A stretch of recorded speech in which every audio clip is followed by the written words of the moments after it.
പെരിയ കേസിൽ പണപ്പിരിവുമായി വീണ്ടും CPIM. Special fund എന്ന പേരിൽ 2 കോടി സമാഹരിക്കാൻ ലക്ഷ്യമിട്ടാണ് പണപ്പിരിവ്. പാർട്ടി അംഗങ്ങൾ 500 രൂപ വീതം നൽകണമെന്നാണ് നിർദ്ദേശം. കാസർഗോഡ് നിന്ന് സരീഷ് PK ഉണ്ട്. സരീഷ്, എങ്ങനെയാണ് പണപ്പിരിവ് നടത്തുന്നത്? എന്താണ് മറ്റു വിവരങ്ങൾ?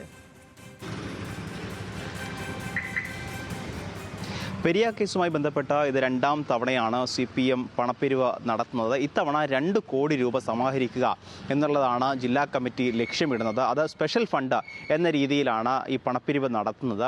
നിലവിൽ ജില്ലയിലെ മുഴുവൻ പ്രവർത്തകരും 500 രൂപ വീതം പാർട്ടിയെ ഏൽപ്പിക്കണം. അത് ബ്രാഞ്ച് കമ്മിറ്റികളുടെ നേതൃത്വത്തിൽ പിരിക്കുകയും പിന്നീട് അത് ഏരിയ കമ്മിറ്റികൾക്ക് കൈമാറുകയും ചെയ്യണം എന്നുള്ളതാണ് കൃത്യമായൊരു നിർദ്ദേശം നൽകിയിരിക്കുന്നത്. 28,900 പേരാണ് അല്ലെങ്കിൽ പ്രവർത്തകരാണ്, അംഗങ്ങളാണ് CPMന് ജില്ലയിലുള്ളത്. ഈ 28,900 പേരും കൃത്യമായി പണം നൽകണം എന്നൊരു നിർദ്ദേശമുണ്ട്. ഒരു തരത്തിലുള്ള വീഴ്ചയും ഈ പണപ്പിരിവുമായി ഉണ്ടാവരുത് എന്നും ജില്ലാ കമ്മിറ്റി തന്നെ നേരിട്ട് ബ്രാഞ്ച് കമ്മിറ്റികൾക്ക് നിർദ്ദേശം നൽകിയിട്ടുണ്ട്. ഈ പണം 20-ാം തീയതിക്കകം, അതായത് ഈ മാസം 20-ാം തീയതിക്കകം തന്നെ ജില്ലാ കമ്മിറ്റിയെ പിരിച്ച് ഏൽപ്പിക്കണം എന്നൊരു നിർദ്ദേശമാണ് ഉള്ളത്. അതോടൊപ്പം തന്നെ ഈ മെമ്പർമാർക്ക് അപ്പുറത്തേക്ക് ഒപ്പം തന്നെ മെമ്പർമാരിൽ തന്നെ ചിലർ സഹകരണ ആശുപത്രികളിലും ഒപ്പം തന്നെ പാർട്ടിയുടെ നിർദ്ദേശപ്രകാരം പാർട്ടിയുടെ ആവശ്യപ്രകാരം പല ആശുപത്രികളിലും മറ്റ് സഹകരണ സ്ഥാപനങ്ങളിലുമൊക്കെ ജോലി ചെയ്യുന്നുണ്ട്.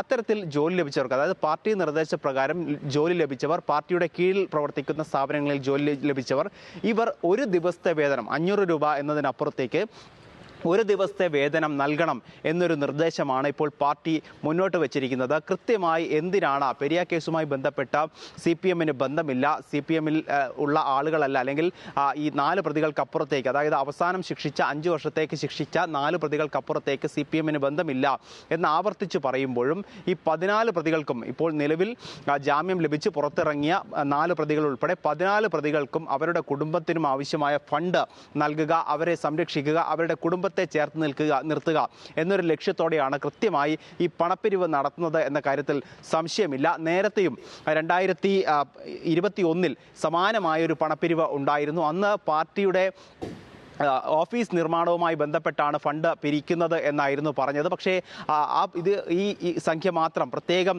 മാറ്റിവെക്കുകയും ഈ കൊലപാതക കേസിൽ പ്രതികളായവരുടെ കുടുംബത്തിന് നൽകുകയും ചെയ്യുന്നൊരു സാഹചര്യം ഉണ്ടായിരുന്നു. ഇപ്പോൾ ആ കാര്യങ്ങൾ മാറിയിരിക്കുന്നു. 10 പ്രതികൾക്ക് ഇരട്ട ജീവപര്യന്തം ശിക്ഷ വിധിച്ചിരിക്കുന്നു. ആ ഒരു സാഹചര്യത്തിൽ അവരുടെ കുടുംബത്തെ ചേർത്ത് നിർത്തേണ്ട ബാധ്യത CPM ഏറ്റെടുത്തിരിക്കുന്നു. തള്ളിപ്പറയുകയാണ്, പരസ്യമായി തള്ളിപ്പറയുമ്പോഴും കൃത്യമായി പാർട്ടി പ്രവർത്തകരെ അല്ലെങ്കിൽ CPM നേതാക്കളെ ചേർത്ത് നിർത്തുന്ന ഒരു സമീപനമാണ് CPM സ്വീകരിക്കുന്നത് എന്ന് ഈ പണപ്പിരിവിലൂടെ വ്യക്തമാവുകയാണ്. ശരി, എന്തായാലും പെരിയ കേസുമായി ബന്ധപ്പെട്ട് 2ാം തവണയാണ് CPM ഇത്തരത്തിൽ പണം പിരിക്കുന്നത്. 2 കോടി രൂപ സമാഹരിക്കാനാണ് ലക്ഷ്യം എന്നുള്ളതാണ്.